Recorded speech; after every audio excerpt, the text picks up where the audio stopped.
Friend, तो आप तैयार हो जाओ कक्षा 12 का हिंदी का एमसीक्यू क्वेश्चन आंसर टॉप 20 मतलब कि 20 बहुविकल्पी प्रश्न और उत्तर आपके बीच यह बताया जाएगा। बहुत ही वेरी वेरी मोस्ट इम्पोर्टेंट है 2024 बोर्ड के लिए। तो आइए मेरे प्यारे दोस्तों, अपनी इस वीडियो को शुरू करते हैं और पूरा शुरू से अंत तक देखते हैं। एमसीक्यू क्वेश्चन को याद करते हैं। याद करने के बाद अपने बोर्ड बोर्ड में आने वाले क्वेश्चन का उत्तर को हम सॉल्व करेंगे। सॉल्व होने के बाद हम आपको अच्छे से क्लियर हो जाएगा। आपको इसमें से 90 से 90 आपका मार्क्स जरूर मिल जाएगा। तो आइए अपने इस वीडियो को शुरू कर दे। तो हमारा पहला प्रश्न है, देखते हैं कक्षा 12 का। कक्षा 12 का हमारा पहला प्रश्न है हिंदी। भूषण किस काल के कवि हैं? भूषण किस काल के कवि हैं? तीन चार ऑप्शन आपको दिया जाएगा। क्या चार ऑप्शन दिया जाएगा? आपको इसमें से चारों ऑप्शन में से ढूंढ कर बताना है कि कौन सा ऑप्शन सही है। तो इसमें आपका कौन सा ऑप्शन सही है? ऑप्शन नंबर बी सही है। किस काल के कवि थे? रीतिकाल के कवि थे भूषण। तो अब आता है क्या, हमारा दूसरा क्वेश्चन आता है। दूसरा क्वेश्चन को भी अच्छे से और ध्यान से देखेंगे। भूषण रीति भूषण रीति काव्य की किस धाराओं के कवि थे? भूषण रीत की किस काव्य धाराओं के कवि थे? तो वह किस काव्य धाराओं के कवि थे?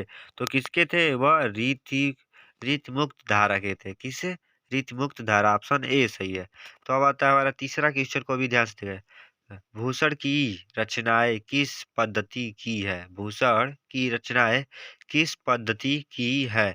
इसमें भी आपका क्या हो जाएगा? मुक्तक क्या मुक्तक पद्धति की। ऑप्शन नंबर ए सही हो जाएगा। क्या ऑप्शन नंबर ए सही हो जाएगा। तो अब आता है चौथा क्वेश्चन को देखा जाए। छत्रसाल की तलवार कैसी है? छत्रसाल की तलवार कैसी है? तो चौथे का हमारा क्या सही हो जाएगा? इसमें भी आपका ऑप्शन नंबर ए से हो जाएगा। सूर्य की तेज किरणों के समान। सूर्य की तेज किरण के समान यह छत्रसाल की तलवार कैसी है?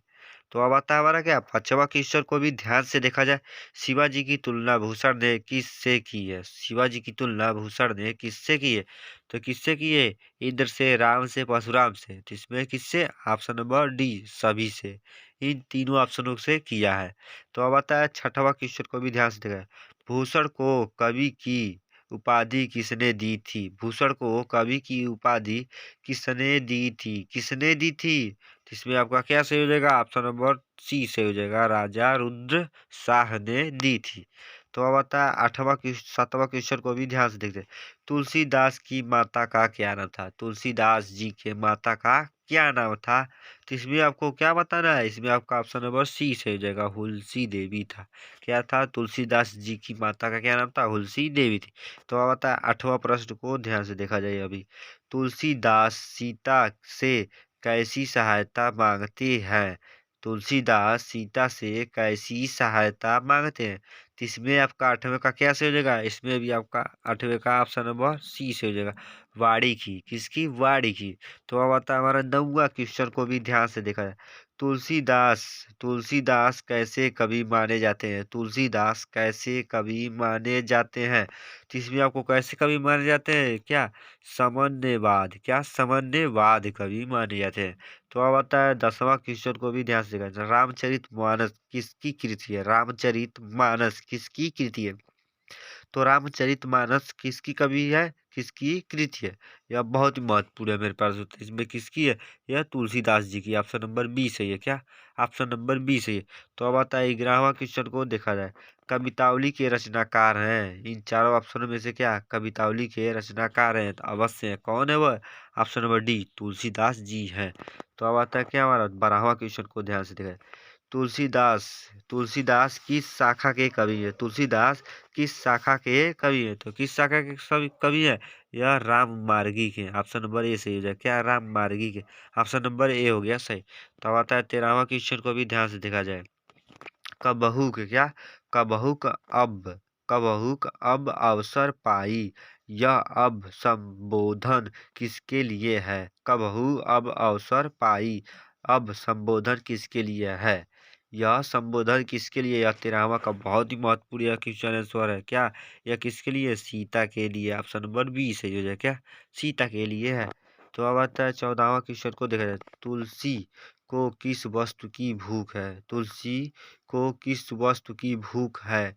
मतलब तुलसी को किस वस्तु का भूख माना जाता है? तो किसका माना जाता है? किसका? ऑप्शन नंबर सी, भक्ति का। भक्ति एक ऐसा भक्ति है जिससे बिना मनुष्य कुछ भी खाए, भक्ति में लीन रहे तो भगवान का प्रसाद अवश्य उसको मिलेगा। तो अब आता है 15वां क्वेश्चन को, बहुत ही महत्वपूर्ण है।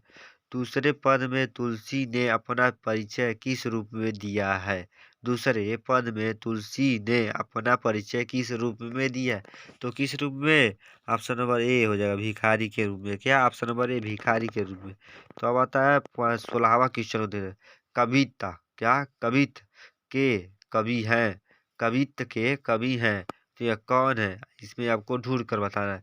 तो 16वां का ऑप्शन नंबर कौन हो जाएगा? ऑप्शन नंबर ए से हो जाएगा। क्या? भूषण है, कवित्त के कवि। तो अब आता है 17वां क्वेश्चन को, देखा जाए ध्यान से, बहुत ही महत्वपूर्ण। छत्रसाल दशक के रचनाकार हैं, छत्रसाल दशक के रचनाकार हैं, तो ये कौन है रचनाकार? ऑप्शन नंबर सी हो गया सही। क्यों? भूषण है। कौन है? भूषण। तो अब आता है 18वां क्वेश्चन को, ध्यान से देखा।